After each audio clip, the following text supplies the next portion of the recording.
I'm just going to give you a very quick tour of from the very high elevation, what we see about the change just in the last few years to pick up on Jim, and then the danger that's really right in front of us right now. So with that, it's hard to believe that given all the controversy and all the successful really painting the Affordable Care Act black, that, you know, the cover of Time, right as President Obama was coming into office, acknowledged, you know, what I take when it's on Time magazine to be nearly universal antipathy towards what the heck is going on here. We can do a whole lot better than that.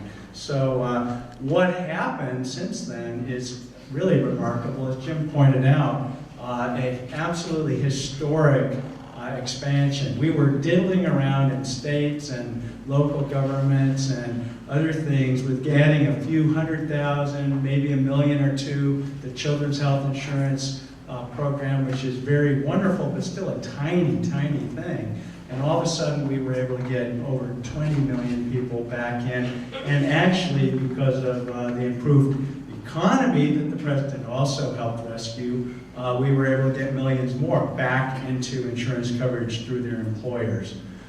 So the big picture is we've gone to record low proportion of the population that is without health insurance.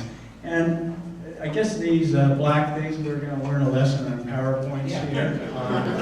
But what you'd see is that the dramatic, every segment of the population from a racial and ethnic perspective had a drastic improvement. Whites, blacks, and especially Hispanics and Asian Americans saw a dramatic improvement in their rates of coverage in the system.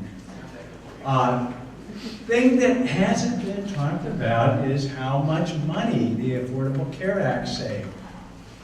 This bill that is before the Senate, which is going to be whittled down as gravy is given out to dissenters to try to buy votes, is got $321 billion in savings over 10 years.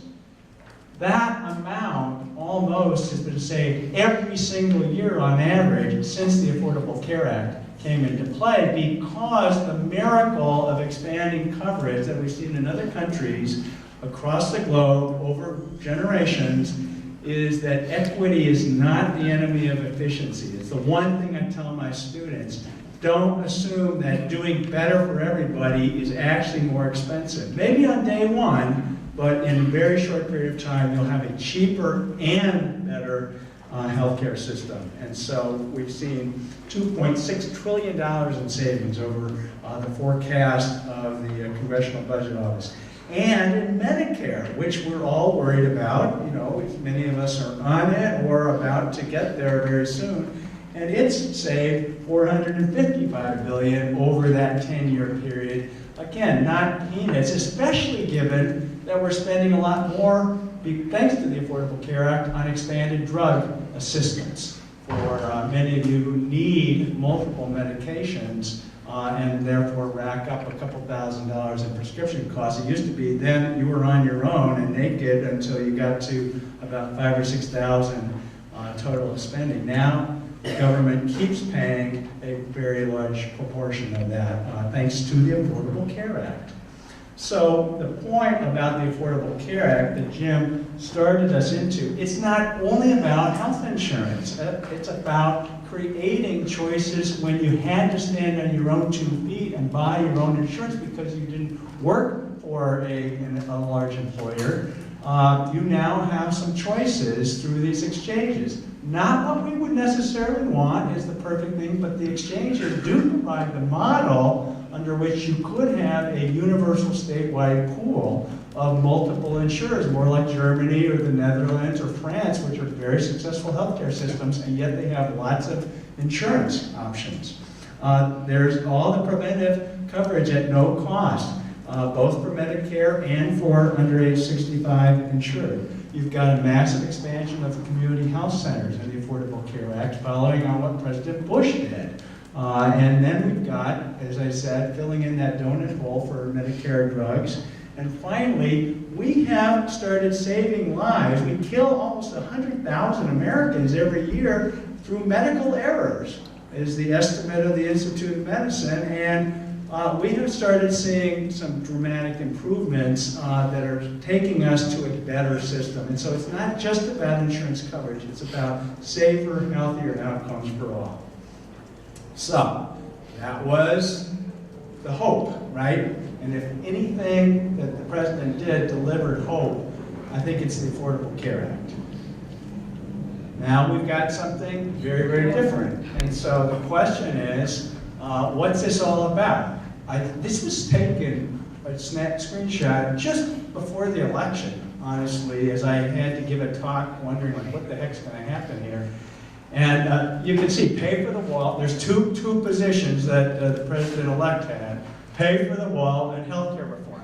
Now, the healthcare reform piece here is written about at maybe a 6th grader's level, and it's got some pretty outlandish language and obviously no evidence to back it up. But it just goes to show you that, as Jim said, writing against, basically saying bad things about the Affordable Care Act actually has worked for Republicans for too long. So, just to reiterate, was this really a disaster? I think we only have to go back to January to the Congressional Budget Office to see that if you literally repealed the Affordable Care Act, we'd very rapidly see 30 million more people uninsured.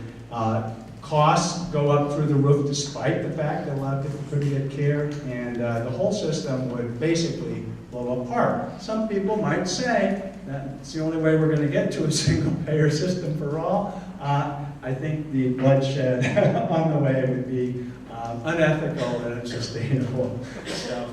So the question is, are the Republicans now staring at something that they wish they hadn't created so much antipathy towards and so much anger and hostility at?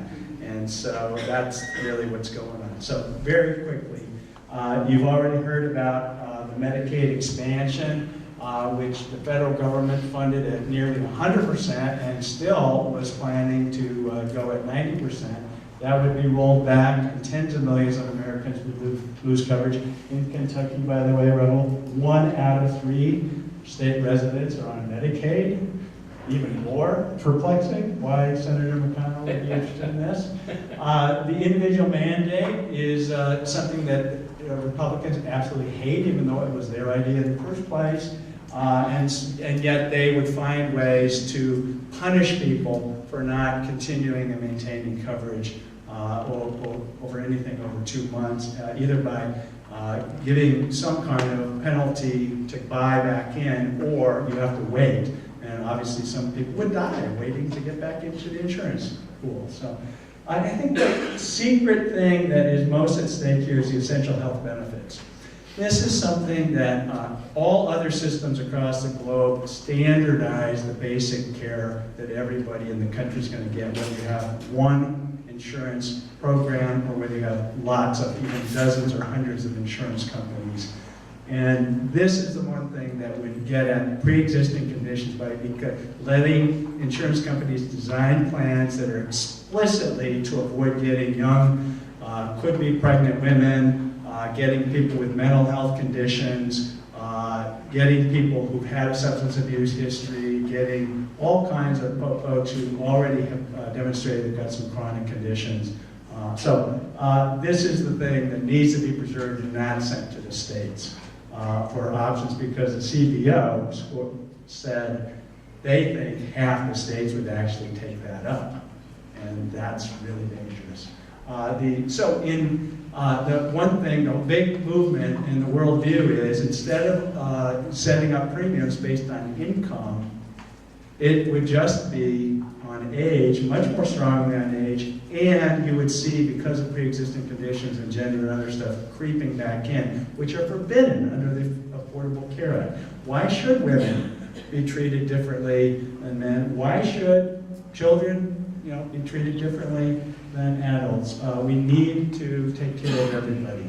The cost-sharing assistance and the taxes are the big ticket items that are at stake here. And so I'm about to show you some numbers, but the point of all this is they don't have a clue in terms of health expertise and ways to improve and make a better health system. This is not health policy. This is, and if it were, you wouldn't be proposing something that has nearly 2 or 3 to 1 opposition against you, depending on the poll, including the polls that just came out in the last week. It's getting stronger. The more people know about this, the more they dislike it. You wouldn't go against, more states have Republican governors who took the Medicaid money, and the congressional Republicans are just throwing this right in their face. And so it's really a blow to the states if this happens. This is a confusing graphic, but it's $500 billion were spent last year in lobbying by the health industry. Don't mess around with these guys. Bill Clinton learned that lesson. Obama learned the lesson and worked with them to create a system that wasn't as perfect as Jim said that we would have liked, or he would have liked. But all of a sudden we have these strong letters coming from all of the hospitals, the American Medical Association. If you read this language, the executive vice president of the AMA, these guys are like socialists now. I mean, it's really incredible. They're supporting the CDC and the Prevention Fund. They're supporting all kinds of social kinds of supports. It's pretty incredible, and the safety net. So these entities, you wouldn't do this if you were paying attention to the pure politics of it. And so it has to be something else. And this is obviously what it's about. Promises, promises, promises that were made to the base. And so anything that they can call repeal, I think is still very possible, unfortunately, right? And then here's the payout. This is reverse Robin Hood. So you're up at the top, you're denying money, you're taking money away that would have gone to cover low and middle income people, and you're giving half of it away back to really rich people, to the health insurance companies, to medical device manufacturers, and other firms in the healthcare system who have been contributing toward that expanded coverage. So it is stealing something right away and taking it back. So my point 3 is that this is a real clear and present danger to our financial and health well-being. And so almost everybody would pay more, get less, or you'd be out of the system again and get nothing at all. So you've seen the numbers, and here's why Trump and McConnell and Paul Ryan are in trouble. Your coverage doesn't seem to include illness. Remember, the name of the original act had patient protection in it, and that was a big deal and is coming back to be a big deal. So John Oliver's comedy writer did a more sophisticated critique of Paul Ryan's bill than I've heard of any Republican explaining what they're doing and what might actually happen. But this is the coverage that we see that might arise should we see the Republicans march forward. So in the end, the polls, nonpartisan polls and all this are very careful about saying people really want what they've got. And so finally, my last point here, job 1 is to get to the senators and back to Paul Ryan and others to say, stop, save the AHCA. It's not anywhere close to the system we really deserve, but it is so much better than anything we've ever had.